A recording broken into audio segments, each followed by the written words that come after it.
saline. D10, you discard 40 milliliters of the D50, pull that much of saline back in, it gives you the D10.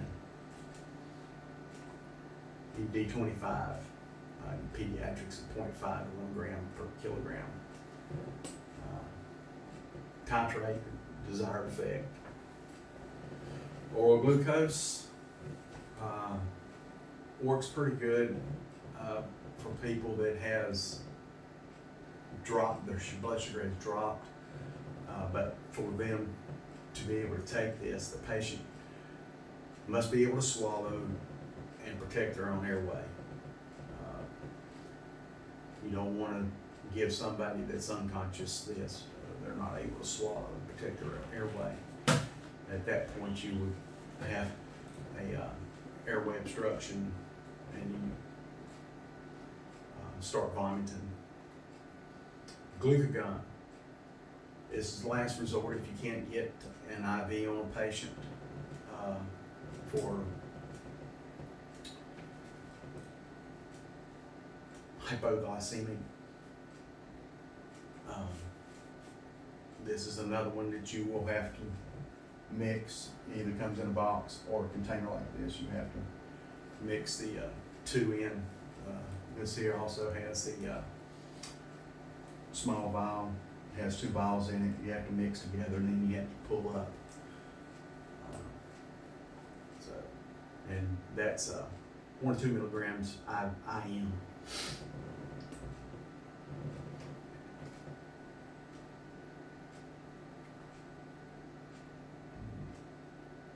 And it's also can be an antidote for your beta blockers, overdoses. So usually, 2 grams with it. Naloxone, Narcan, the most widely used medication in the last 4 or 5 years with the opiate epidemic we have. Our county has been #1 in the state for the past 6-8 months. This can be given IV, IO, IM, IN, 0.4 to 2 milligrams. Indicated for overdoses with heroin, hydrocodone, oxycodone, fentanyl, dilaudid, methadone, and tramadols. This is usually what we carry on the truck. This one here is normally what some of you first responders have, and majority or law enforcement carries this one in their vehicles. And this medication binds to the opiate receptors, so it won't be able to pick up the opiate. TXA, antifibrolytic. What it does is increases the clotting factor in internal injuries. On these, it's 1 gram mixed in a 100 bag of saline and administered over 10 minutes. So again, this one here would be, you could get it administered with a 10 or 15 drop set. Its indications: hemorrhagic, hypovolemic shock, secondary to traumatic injury, less than 3 hours old. This medic is, if their pressure is down, heart rate is up, no external bleeding, this is and you have suspected internal injuries of some type of hemorrhage, good medication to administer. Extremely important to place an armband on the patient when the date, time of the TXA was administered. Because a lot of times these patients are going to be flown out unless they're close to a trauma center. These patients, for us in Stanley County, must go to a level 1 trauma center, period. No other places.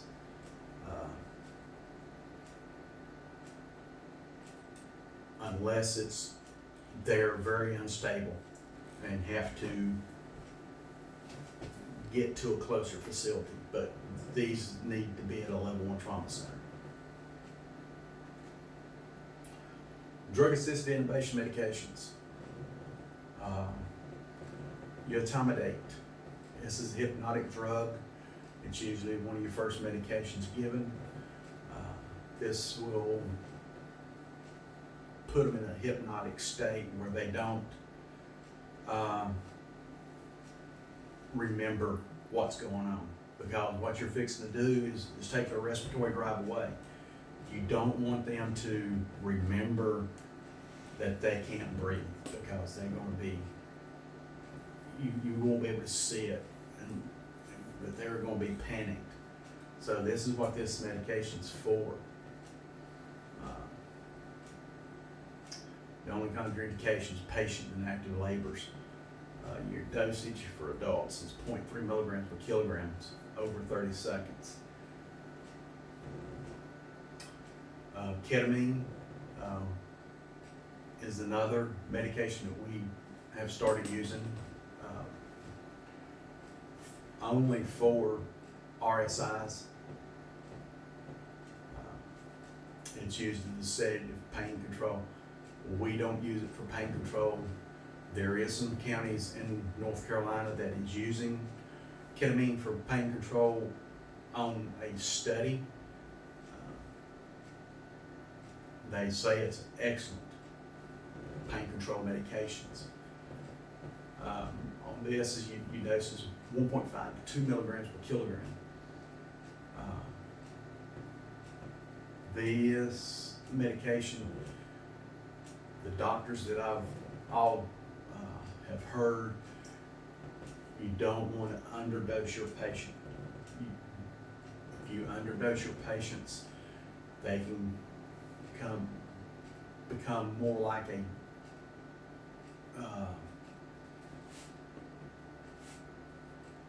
combative, aggressive back towards you, excited delirium. So it's better to stay on your upper end of the medicating of the patient of this. Succinylcholine. This is our paralytic that we carry. This will be our first round. What this does, it takes the respiratory drive away, so we can do an intubation. Contraindications for this patient with a history of malignant hypothermia, burns greater than 24 hours, or hypokalemia. Dosage is 1 to 2 milligrams per kilogram. Succinylcholine is a short paralytic, acting paralytic, lasting somewhere around, could be 15 to 20 minutes. Then you have your rocuronium. It's a longer lasting paralytic. Your dose is 1 milligram per kilogram. Once you have the patient's been paralyzed, intubated, start coming back around, you can either use this to continue to keep them down, Versed, other medications like that. The rocuronium does last. So, it can last up to 60 minutes, depending on the patient. Sedation medications. Versed, it's a benzo used for anxiety, sedation, hypnotic.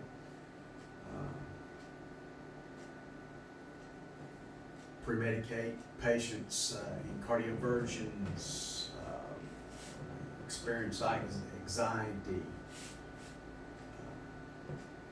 seizures, convulsions, 2 to 2.5 milligrams IB IO, 5 milligrams IM. Or you can also do 2.5 IN. May repeat 3 to 5 minutes up to max 10 milligrams. Pediatric dose is 0.1 to 0.2 milligrams per kilo. Hypotensive. Vasopressors. Indications of hypotension. So this is your push dose epi. Wonderful drug.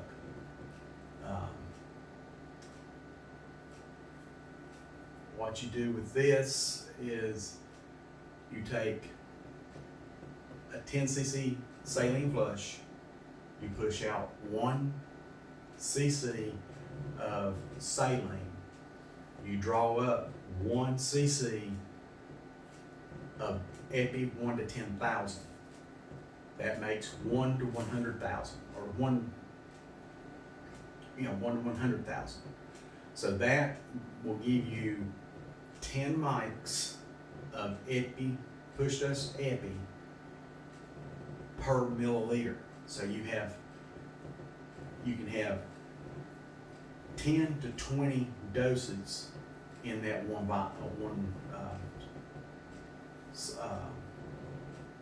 flush.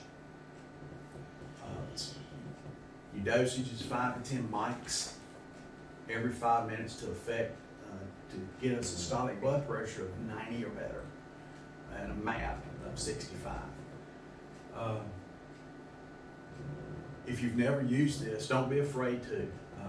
It works wonderfully on hypotensive. After fluid challenge, does not increase the pressure. This will increase the pressure quick. By the time you administer this medication, if you give 10 mics, which is 1 milliliter, by the time you get ready to take a blood pressure manually, it's going to be up. And a lot of time you think when you hear it, you lose it. So you don't know what happened. Continue to pump your cuff up, and you'll catch back up with it. Wonderful drug. Don't be afraid to use this. Levophed. It's another vasoconstrictor.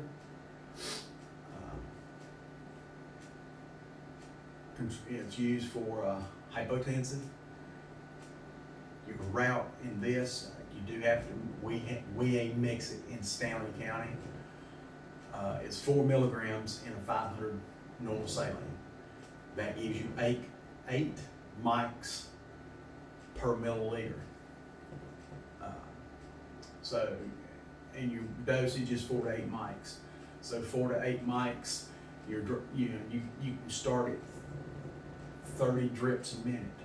Again, this is a medication that needs to be precise administered. You will be using a 60 drop set with this. And if you do have the Dilaflows, you can just put the Dilaflow in and set it at 30 drops or 60 drops a minute. And you monitor for your pressure to above 90 systolic. That's all you need with your hypotensive medications is a systolic just greater than 90. You titrate the Levophed every 2 mics per minute, every 2 to 3 minutes to just affect a BP of 90 or better. Cardiogenic shot, you can titrate by 0.5 mics every 2 to 3 minutes. liver fed, maybe used in adult patients additional to push their therapy. So, other medications, promethazine, Phenergan, antiemetic.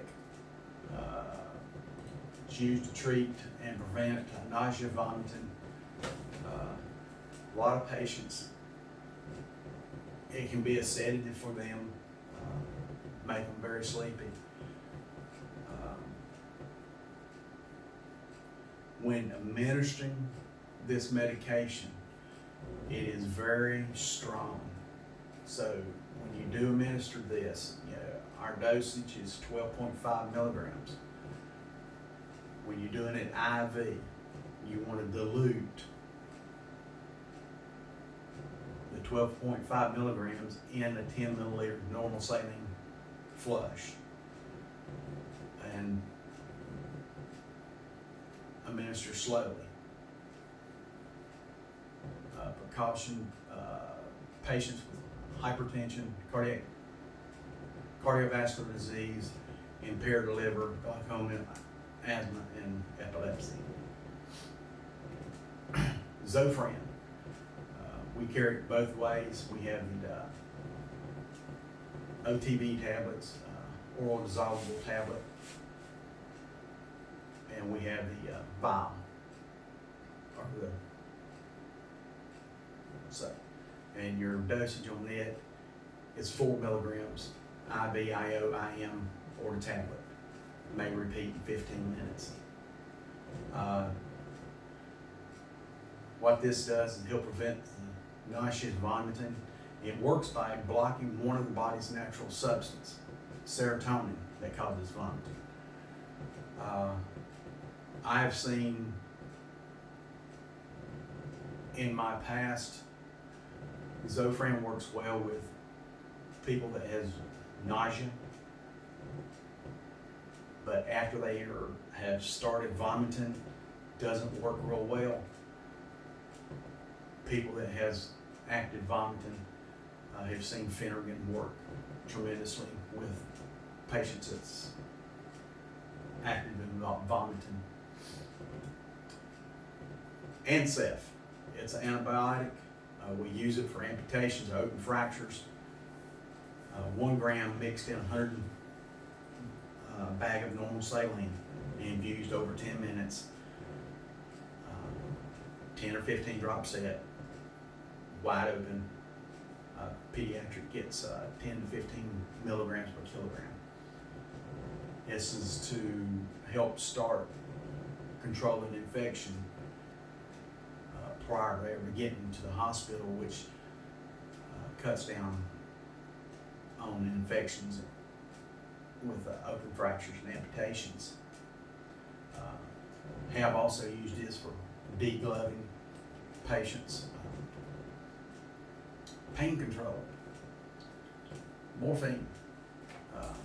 It's an opiate. Indication of pain, severe pain.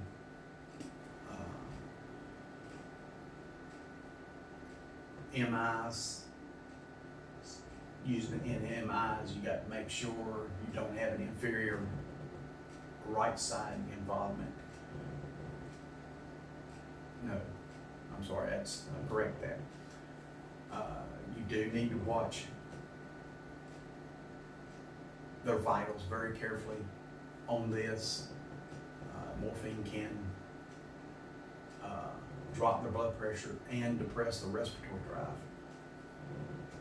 It's 4 milligrams IV, IO, IM, 2 milligrams every 5 to 10 minutes after that to a max of 10 milligrams. Fentanyl.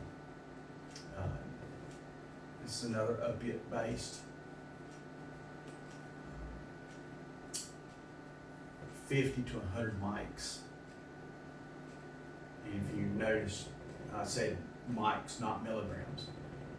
This is a lot stronger than morphine. May repeat every 5 minutes up to a max of 3 mics per kilogram. This you can use with patients with a lower blood pressure than morphine, because it don't seem to affect the blood pressure. And this is the medication, the powdered version of it is usually what is found in the heroin and stuff that's being put out on the streets. This and carfentanil. Toradol. It's anti-inflammatory, short time management, moderate to severe pain. IM is 30 to 60 milligrams. IV is 30 milligrams over a minute. So this medication, you have someone with kidney stones, usually works awesome for these patients with the kidney stones. So with the medication,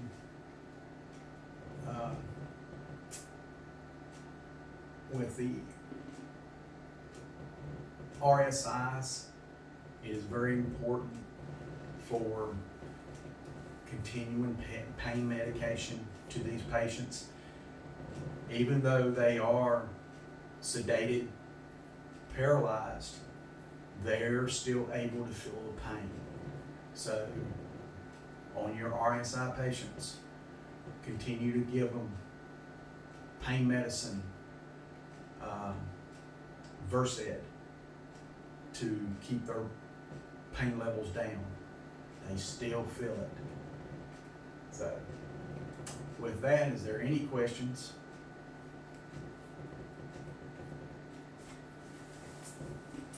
If not, now you tell me. Just now. Oh,